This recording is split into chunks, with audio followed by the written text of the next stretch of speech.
राधे राधे। दोनों माँ बेटी सोफे में आराम से बैठी चाय पी रही थी।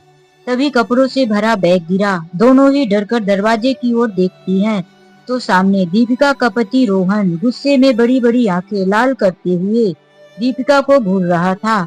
अचानक दामाद का इतने गुस्से भरा रूप देख शीला डी डर जाती हैं और उनके हाथ से चाय का कप नीचे गिर जाता है। फिर भी बड़ी हिम्मत करके उन्होंने रोहन से बोला, दामाद जी, यह क्या तरीका है? और यह बैग और दो दो सूटकेस किसका है? माँ जी, यह बैग तो आपकी बेटी का है और यही तरीका इसके लिए सही है। आज से मैंने कपड़ों से भरा बैग और सूटकेस फेंका है। अगर आपकी बेटी की यही हरकत रही तो पूरे रास्ते में थप्पड़ से मारते हुए मैं यहाँ पर फेंक कर हमेशा के लिए चला जाऊंगा। बस दामाद जी, बहुत बोल दिया है आपने। जबान संभाल कर बात कीजिए। मेरी बेटी के बारे में बात कर रहे हो। बेटी वह मेरी आपके घर की नौकरानी नहीं। इसका मतलब यह नहीं कि आप जैसे चाहें वैसे रखे। हम अभी जिंदा हैं। आपकी जगह कोई और होता तो उसकी जुबान ही खींच लेती। आप हमारी बेटी के साथ ऐसा कुछ भी नहीं कर सकते हैं, समझे ना? आप बहुत लाड से पाला पोसा है। माँ जी, बिल्कुल समझ गया और आज पता भी चल गया कि सारी गलती इसकी नहीं है। आपकी बात सुनकर, आपकी अकड़ देखकर वह भी समझ में आ गया। जब माँ ही ऐसी है तो बेटी से उम्मीद ही बेकार है। सही कहा आपने। मैंने अपनी बेटी को बेचा नहीं है तो अपनी बेटी को अपने पास ही रखिए। दीपिका, तुम खबरदार, जो आइंदा से मेरे घर के दरवाजे पर कदम रखने की कोशिश की तो हमसे बुरा कोई नहीं होगा। दिन रात तुम्हें मायके में आने का नशा चढ़ा रहता है। बस रात बिताने के लिए तुम ससुराल जाती हो। पास में मायका है तो उसका भरपूर फायदा उठा रही हो। जब जी में आता है मुंह उठाकर चली जाती हो। बिल्कुल शर्म नाम की चीज नहीं रह गई है। तुम्हें घर गृहस्थी से, लोगों के दुख सुख से कुछ मतलब नहीं। तो आज के बाद तुम यहीं रहोगी। मेरे से, मेरे परिवार से, मेरे घर से तुम्हारा कोई नाता रिश्ता नहीं है। बहुत जल्दी तलाक के पेपर भेज दूंगा। अब इस रिश्ते को खत्म करना ही बेहतर है। तंग आ चुका हूँ, कहते हुए रोहन जाने लगा। तभी पीछे से दीपिका के पापा राघव जी रोहन को टोका, बेटा सुनो। अरे सुनो तो सही, क्या बात हुई है? इन दोनों को छोड़ो, कम से कम मुझे बात तो करने दो। आखिर बात क्या हो गई है? राघव जी की बात सुन रोहन थोड़ा नॉर्मल हो गया, क्योंकि उसे पता था उस घर में राघव जी की नहीं बल्कि शीला जी की चलती थी। थोड़ा नॉर्मल होते हुए रोहन ने राघव जी से कहा, पापा जी, आपको पता है न 10 कदम पर ही मेरा घर है और शादी को पूरे 2 साल होने को आए। दीपिका कभी भी पूरे दिन ससुराल में नहीं रहती। रोज सुबह यहाँ चली आती है और फिर रात को सोने जाती है। इसका रोज का हो गया है। घर पर माँ अकेली रहती है, पापा नहीं है, मैं ऑफिस चला जाता हूँ। दीपिका ने कभी भी मेरे माँ के बारे में नहीं सोचा। माँ भी मुझे कभी कुछ नहीं कहने देती। यह सोचकर धीरे धीरे वह अपनी जिम्मेदारी समझ जाएगी। अभी बच्ची है, पर आपकी बच्ची कभी बड़े होने का नाम ही नहीं ले रही है। इसे तो कुछ समझ में नहीं आता है। एक आध बार माँ ने दीपिका को समझाने की कोशिश भी की थी कि रोज रोज मायके जाना अच्छी बात नहीं है। आपको पता है ना, दीपिका ने कितना झगड़ा किया था माँ से। अरे मेरा मायका कोई गरीब खाना नहीं है, पैसे वाले हैं, मुझे खिलाते पिलाते हैं, अच्छे से रखते हैं। मेरी मम्मी को तो नहीं अखरता, तो आप कौन होते हैं मुझे रोकने वाली? लेकिन आज मैंने इसे मना किया था कि आज मायके मत जाना, क्योंकि माँ की तबीयत ठीक नहीं है। उन्हें तेज बुखार है, एक गिलास पानी भी उठाकर नहीं पिया जा सकता। इसे मना करने के बाद भी मैं ऑफिस चला गया था। इसके बावजूद भी मेरे ऑफिस जाते ही यह तुरंत मुंह उठाए मायके चली गई। जब घर लौटा तो माँ बाथरूम के पास गिरी हुई थी, चक्कर आ रहा था। अरे उन्हें ऐसी हालात में तो बहुएं सास सास की सेवा करती हैं। अब आप ही बताइए, ऐसे में मैं क्या करता? अपनी माँ को अकेले मरने के लिए छोड़ दूं? रोहन की बात सुन राघव जी चुप हो गए। रोहन की एक एक बात सही थी, वह अपनी जगह बिल्कुल सही था। रोहन की तरह राघव जी की भी अपनी और पत्नी और बेटी से लाचार थे, बहुत दुखी थे, समझा समझा के थक गए थे, पर वह अपनी ही मनमानी करती थी। ना बेटी सुनती थी और ना ही उनकी पत्नी। रोहन अपने दिल की भड़ास निकालकर अपने घर चला जाता है। रोहन के व्यवहार को लेकर दुखी होकर शीला जी अपनी बेटी से बातें करने लगती हैं। दीपिका रो रो कर माँ से कहती है, अपना दुख सुना रही थी। उसका कहना था कि रोहन ने सारा कुछ अपनी माँ के कहने पर किया है। रोहन की माँ की कोई तबीयत खराब नहीं है, वह जानबूझकर नाटक करती है हम दोनों के बीच में झगड़ा करवाने के लिए। यह सब नाटक करती रहती है। हाँ बेटी, मैं ऐसे ही पैतरे बहुत अच्छे से समझती हूँ, तू घबरा मत। रोहन तो ऐसे ही तुझे डरा धमका कर चला गया है। अरे वह कोई तलाक वलाक नहीं देने वाला। तू अब चुपचाप यहाँ बैठ, देखना 1 महीने यहाँ रहेगी तो ही उसकी अकल ठिकाने आ जाएगी। अब तू रो रो के अपना बुरा हाल मत कर ले। तू रोते हुए बिल्कुल अच्छी नहीं लगती है। मैं तेरे लिए कुछ अच्छा खाना बनवाती हूँ, तू यहीं रहेगी अपने माँ के पास। यह कहकर शीला जी किचन में गई। वहाँ पर उनकी बहू अंजलि कुछ पका रही थी। अरे बहू, क्या पका रही है? जी माँ जी, चावल और दाल। अरे नहीं बहू, यह सब मत पका, मेरी बेटी को बहुत बुरा लग रहा है, वह बहुत बुरे हाल में है। उसके ऊपर तो दुखों का पहाड़ टूट पड़ा है। दामाद जी तलाक की धमकी देकर गए हैं। हाँ मैं सही कह रही हूँ, तू कुछ अच्छा खाना बना, यह दाल चावल उबला खाना वह ना खा पाएगी। ऐसा कर, उसके लिए मलाई कोफ्ता पनीर और नान वगैरह बना दे, उसे कुछ अच्छा पकाकर बनाकर खिला, और ताकि उसके मन को अच्छा लगे। पर मम्मी जी, मेरी कमर सुबह से दर्द हो रही है, नसें एकदम से तन गई है, हाथ पैर सूजन के मारे फूल गए हैं। मेरा 8वां महीना चल रहा है, इतना काम अकेले कैसे कर पाऊंगी? इतनी भयंकर गर्मी भी है, थोड़ा काम करती हूँ तो हाँफने लगती हूँ। मम्मी जी, अरे वह तुम बस अपना ही रोना लेकर बैठ गई, देख नहीं रही बेचारी के ऊपर क्या बीत रही है। तुझे तो उसे खुश रखना चाहिए, और तू खाना बनाने से मना कर रही है। थोड़ा हाथ पैर चला लेगी तो कुछ भी नहीं बिगड़ जाएगा। अब तू बहानेबाजी बंद कर, कुछ मीठा भी बना लेना।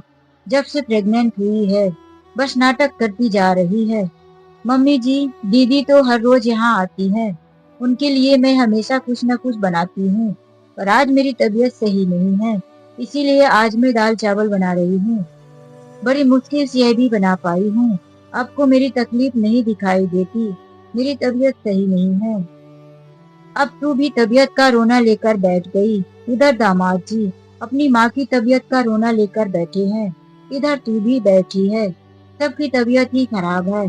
शीला जी गुस्से में बोली, बहू जो बोला है उसे बना, और कुछ मीठा भी बना लेना, कोई बहाना नहीं। अब मैं सुनने वाली हूँ। अंजलि भी डरकर कुछ ना बोली। एक बात और सुन लो, तुम और बेटा पवन आज हाल में ही सो जाना। दीपिका को वैसे भी सोने देना, उसके कमरे में एसी खराब है। अब भाभी है तो इतना तो तुझे बनता है कि अपनी ननद को खुश कर। अंजलि को अपनी सासू माँ की बात सुनकर शीला जी की बातें बहुत बुरी लगी, क्योंकि वह हाल में ही सोना नहीं चाहती थी। खाने तक तो ठीक था, वह मैनेज कर लेती, पर कमरा भी खाली करके देना, पर सासू माँ के आगे इसकी एक ना चलती थी। उसने चुप रहना ही ठीक समझा। वहीं पास में बैठा अंजलि का पति पवन, मतलब शीला जी का बेटा, कब से बड़े ध्यान से सबकी बातें सुन रहा था कि जीजा जी कितने गुस्से में आज घर से उसकी बहन का सूटकेस पटक कर गए हैं। हाल में कब से माँ बेटी दोनों की तमाशा देख रहा था। माँ समझा रही थी, दीपिका को चिंता मत कर, सब ठीक हो जाएगा। उन लोगों ने जो जो ड्रामा किया है, अब मैं उनको अच्छे से सबक सिखाऊंगी। चुप हो जा मेरी बेटी, कल हम शॉपिंग करने जाएंगे, मॉल चलेंगे। तू जी भर के शॉपिंग कर लेना, और हाँ, वहाँ की फेमस पानी पूरी भी खा लेना, तुझे बहुत पसंद है ना। उसके बाद अपनी सहेली के घर चली जाना। अब तो खुश है ना बेटी? यह सारी नौटंकी देखकर पवन को अपनी माँ के ऊपर बहुत गुस्सा आया। वह सीधे अपनी माँ की और दीपिका के पास जाता है, जो हाल में बैठी रोहन के व्यवहार को लेकर दुखी थी और रोहन की माँ को लेकर बहुत उल्टी सीधी बातें कर रही थी, बहुत अपशब्द बोले जा रही थी। पवन वहीं गुस्से में अपनी पत्नी अंजलि को बुलाता है और कहता है, अंजलि, आज के बाद तुम अपना और मेरा मम्मी पापा का खाना बनाओगी और कुछ भी रोटी ज्यादा नहीं बनानी, उतनी ही बनानी चाहिए जितना हम चारों खा सके। किसी पांचवी के लिए तुम्हें खाना बनाने की जरूरत ही नहीं है, काम करने की जरूरत नहीं, तुम किसी की नौकरानी नहीं हो। अचानक ही बेटे का बदला हुआ रूप देखकर शीला जी हैरान हो जाती हैं। वह हैरानी से पवन की तरफ देखती है और कहती है, बेटा रोहन, ये तुझे क्या हो गया है? तुम भी शुरू हो गए। अपने जीजा जी को देखो, अपनी पत्नी को पैरों की जूती तक नहीं समझते और यहाँ सबके सामने उसको जलील अपमान करके छोड़ गए हैं। और तुम हो कि जोरों के गुलाम बनते जा रहे हो। अभी तुम्हारी शादी हुए साल भर ही हुए हैं, तुम अपनी पत्नी का पल्लू ही पकड़कर बैठ गए हो। तुम्हारा दिमाग काम नहीं कर रहा है। चार नहीं, हम 5 लोग हैं। इस घर में दीपिका भी है। दिखाई नहीं दे रहा? नहीं माँ, बिल्कुल दिखाई नहीं दे रहा। दीपिका की शादी हो गई है, वह अपने घर में रह सकती है। रोज रोज यहाँ आने की जरूरत नहीं है। और अगर इसे रोज रोज यहीं रहना है तो काम खुद करे, खाना भी खुद बनाए, खाए और बर्तन भी साफ करे, किचन भी साफ करे। मेरी पत्नी नौकर नहीं है इसकी, जो उसके लिए नए नए तरह के पकवान बनाएगी। और अगर आपको भी दिक्कत हो तो आप खुद अपना खाना अपनी बेटी के साथ बनाकर खा लो। और आज के बाद दीपिका की और मेरी पत्नी की तुलना कभी मत करना। भैया, ये आप क्या कह रहे हो? आपको क्या हो गया है? आप तो ऐसे नहीं थे। आप माँ से ऐसी बातें कैसे कर सकते हो? और भाभी के होते हुए माँ खाना क्यों बनाएगी? क्या फायदा बहू के घर में होने का? फिर अच्छा, तुझे भाभी के टाइम पर तो बहू का फर्ज बड़ा अच्छे से याद आता है, और जब खुद के टाइम पर तू बहू का फर्ज भूल जाती है। मेरी पत्नी सास ननद की सेवा करे, क्योंकि उसकी सास तुम्हारी माँ है। तुमने कभी अपनी सास की सेवा की है? बीमार सास छोड़कर यहाँ पर चली आई है और आकर चुगली करते हुए तुम्हें शर्म नहीं आ रही है? तुम सिखाने आई हो रिश्ते की कदर करना। पवन, ये क्या तरीका है अपनी शादीशुदा बहन से बात करने का? माँ, यह इसी के लायक है। इज्जत उसी को दी जाती है जो इज्जत के लायक होता है। माँ, आपको यह क्या हो गया है? आपको समझ में नहीं आ रहा कि आपका लाड़ प्यार किसी दिन दीपिका का घर बर्बाद कर देगा। आज तो जीजा जी इसके कपड़े फेंक कर गए हैं, कल को तलाक का पेपर मुंह पर फेंक कर जाएंगे और तुम कुछ नहीं कर पाओगी। तुम्हारे चलते उसकी जिंदगी बर्बाद हो जाएगी। लेकिन माँ, उसे बर्बाद और कोई नहीं, सिर्फ आप कर रही हैं। पति पत्नी के झगड़े को सुलझाने के बजाय आप उसे और बढ़ा रही हैं। पवन की यह बात सुनकर शीला गुस्से से भड़क गई। देखो बेटा, मुझे पता है कि तुम्हें अपनी बहन का इस घर में रहना अच्छा नहीं लगता, और यह भी दिखावे की हमदर्दी तुम किसको दिखा रहे हो, यह भी मैं अच्छे से समझ रही हूँ। तुम पत्नी के आने के बाद बिल्कुल बदल गए हो। चुप करिए माँ, बहुत हो चुका है आपका नाटक। आप लोग घर बसाना नहीं, तबाह करना जानते हैं। पास में मायका होने का यह मतलब नहीं कि जब जी चाहे मुंह उठाकर चले आओ। कोई तरीका होता है। महीने 2 महीने में कभी आ जाओ। आओ भी तो अपने घर गृहस्थी को अच्छे से सहेज कर संभाल कर, ना कि बूढ़ी बीमार सास को अकेला छोड़कर। अगर अचानक उन्हें कुछ हो गया तो, वह मर जाए तो दुनिया थूकेगी। माँ, अरे अपनी ही बेटी के बारे में सोचकर देखो, उनकी दुख को अपने ऊपर लेकर देखो, तब तुम्हें उनके दुख के बारे में पता चलेगा कि तुम और तुम्हारी बेटी जो कह रहे हो वो गलत है। अगर वही काम तुम्हारी बहू करती है तुम्हारे साथ तो तुम्हें कैसा लगता है? तब तो तुम ढिढोरे पीटते पूरी दुनिया में बहू की बुराइयां करती हो, गालियां देती हो, उसके माँ बाप तक पहुंच जाती हो। आज बेटी के लिए एक शब्द मुंह से नहीं निकल रहा है। नहीं दोगी खुद को गाली, नहीं उठाओगी अपने संस्कारों पर उंगली। आज मैं जरा सा बोल दिया अंजलि को कि उसका खाना नहीं बनाएगी तो तुम्हें बुरा लग रहा है। क्यों बनाएगी वह खाना? नौकर है वह भी दीपिका की तरह किसी की बेटी है। उसकी भी माँ बाप है, उसे बड़े लाड प्यार से पाला है। शीला जी दहाड़ते हुए बोली, पवन तेरी हिम्मत बहुत बढ़ गई है। अरे सुनिए, सुन रहे हैं, देख रहे हैं आपका लाडला मुझे कितनी बातें सुना रहा है। आप है कि बस सुनते जा रहे हैं, कुछ बोल नहीं रहे हैं। कुछ भी बात होती है आप और बेटी एक साइड में हो जाते हैं, मैं और मेरी बेटी एक साइड में। तभी राघव जी बोलते हैं, हाँ बेटा पवन, तू सही कह रहा है। वह भी बेटा पवन की बातों में हाँ मिला देते हैं। वह भी बहू को आवाज देते हुए कहने लगते हैं, बहू आज के बाद बस मेरा अपना और पवन का ही खाना बनाओगी, अपनी सास का भी खाना नहीं बनाओगी। यह भी माँ बेटी खुद अपना बनाए और खाए, दूसरों के लिए ना सही, अपने पेट के लिए तो करेगी ही। खबरदार बहू, जो तुमने उनकी किसी भी काम में मदद की या खाना बनाकर दी। तुम्हारा 8वां महीना चल रहा है, ऐसे में सास का क्या फर्ज होता है बहू की मदद करे। लेकिन नहीं, वह तो कुछ फरमाइशें लेकर बैठी हुई है और अपनी बेटी को भी बुलाकर उसकी फरमाइशें पूरी करवा रही है। खुद को 56 भोग खाने और बेटी को 56 भोग खिलाने की तुम्हें फरमाइशें दे रही है। कभी फोन करके बुलाती है, दीपिका बेटा आजा, तेरे लिए पाव भाजी बनवाया है। कभी कहती है डोसा है, यहाँ रोज रोज तमाशा लगा रखी है, घर है कि होटल खोल रखा है। क्या दामाद जी तेरी बेटी को भूखा रख रहे हैं, जो रोज रोज घर में खाने का न्योता दे रही है, जब वह खुद ही अपनी बेटी को सर पर चढ़ाती है। तो वैसे स्वार्थी लोगों की बहू मदद क्यों करोगी? अरे वाह, आज आपके भी तो पर निकल आए हैं। बेटा दामाद क्या कम थे, जो आप शुरू हो गए। बुढ़ापे में भी आपको जवानी आ रही है, ज्यादा जोश आ गए हैं। कल तक तो मेरे सामने जुबान नहीं खुलती थी, आज चू चा नहीं करते थे, और आज लेक्चर पर लेक्चर झाड़े जा रहे हो। प्रोफेसर हो गए तो अपने कॉलेज पर, मेरे घर पर नहीं। यहाँ दादागिरी नहीं चलेगी। अभी तुमने मेरी दादागिरी और जोश देखा ही कहाँ है। अगर मैं अपने आप पर आ गया तो 2 मिनट भी नहीं लगेंगे तुम्हें घर से बाहर निकालने में। दामाद जी की तरह कपड़े के साथ तुम्हें भी घर से बाहर निकाल दूंगा।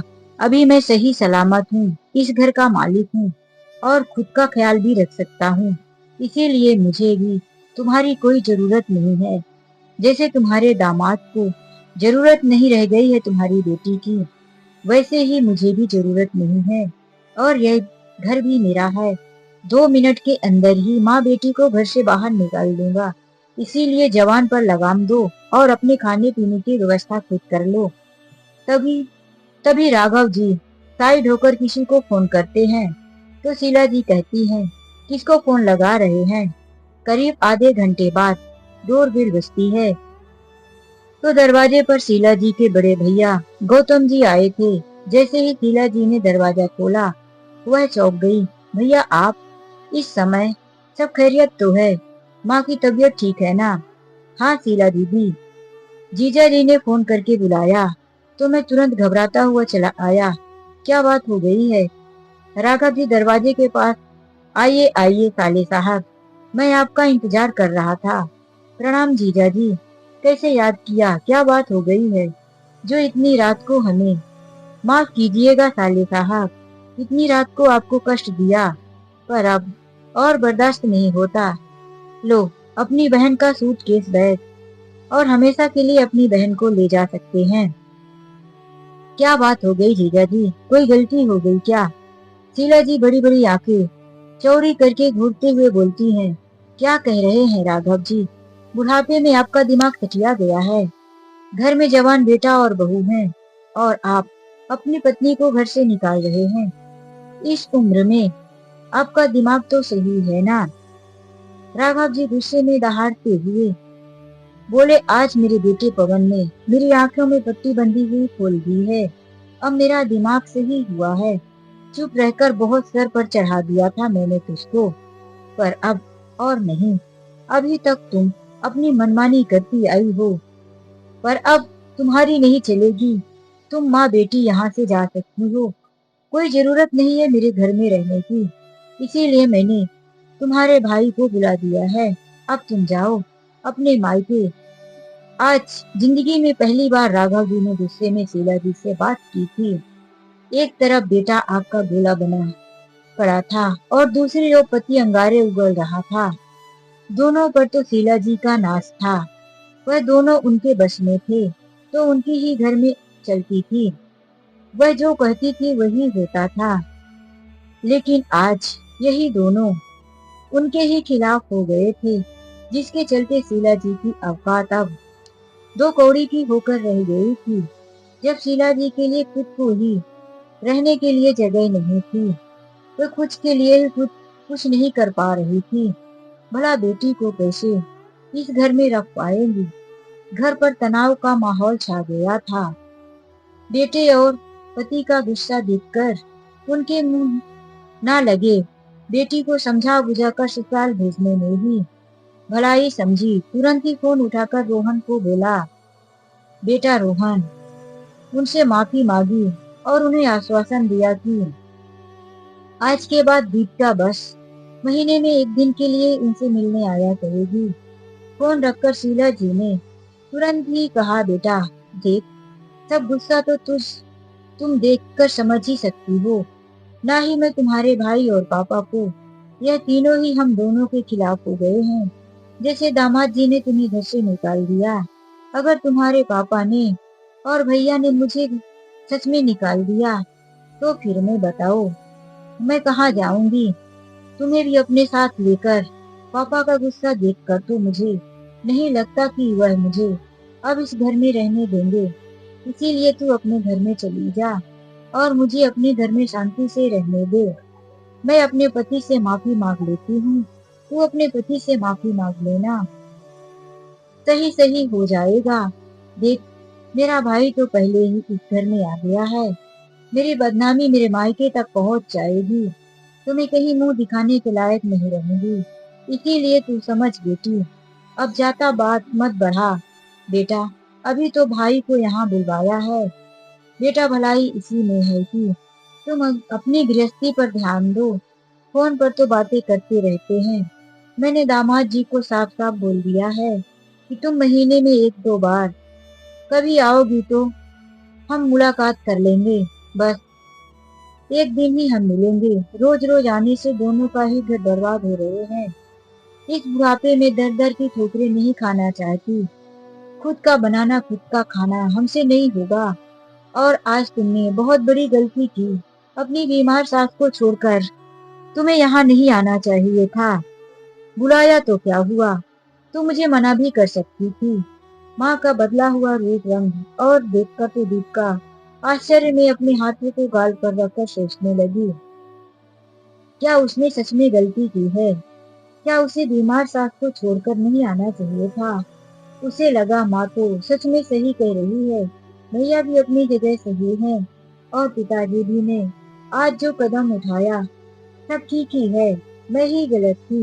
एक तो पहले से ही माहौल इतना बिगड़ा हुआ था, दूसरा पति पापा और भैया सबका व्यवहार देख दीपिका को लगा कि सच में अगर रोहन की तरह भैया और पापा ने भी माँ के साथ उसे घर से निकाल दिया तो वो कहाँ जाएगी। ससुराल वाले भी उसके खिलाफ, मायके वाले भी उसके खिलाफ।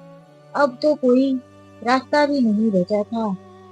हार कर मजबूरी में ही सही, दीपिका ने रोते हुए अपना बैग उठाया और चल पड़ी अपने ससुराल। ना दीपिका को छोड़ने उसका भाई पवन गया और ना ही उसके पिताजी गए और ना ही रोहन लेने आया। दीपिका को अपनी गलती खुद ही सुधारनी थी। जिसने मायके का घमंड दिखाया था, बड़ा धौंस जमाती थी, आज वह मायका भी उसे बेगाना लगने लगा था। शीला जी अपने भाई से कहती हैं, भैया, हर घर में छोटे छोटे झगड़े होते रहते हैं, हम उसे आपस में सुलझा लेंगे। मैं मायके नहीं जाने वाली हूँ। सुनिए जी, मुझे माफ कर दीजिए। शीला जी अपने पति के पैरों में गिरकर उनसे माफी मांगती है। यह सब देखकर पवन जी, राघव जी और गौतम जी हंस रहे थे। क्योंकि राघव जी ने ही तो बस हुकुम का पत्ता फेंका था, एक चाल चली थी शीला जी और उनकी बेटी को सही रास्ते पर लाने के लिए, जो कि वह उसमें कामयाब हो गए थे। इसीलिए तीनों आपस में एक दूसरे को देखकर मुस्कुराने लगते हैं और खुश होते हैं कि वह अब अपनी बेटी का घर उजड़ने से बचा लिए। तो दोस्तों, ये कहानी आप लोगों को कैसी लगी, लाइक और कमेंट करके जरूर बताएं। तो चलिए मिलते हैं कैसी नई कहानी के साथ। आज के लिए बस इतना ही। राधे राधे, जय श्री कृष्णा। कहानी अच्छी लगी हो तो लाइक और सब्सक्राइब किए बिना मत जाना। जय श्री राम, राधे राधे।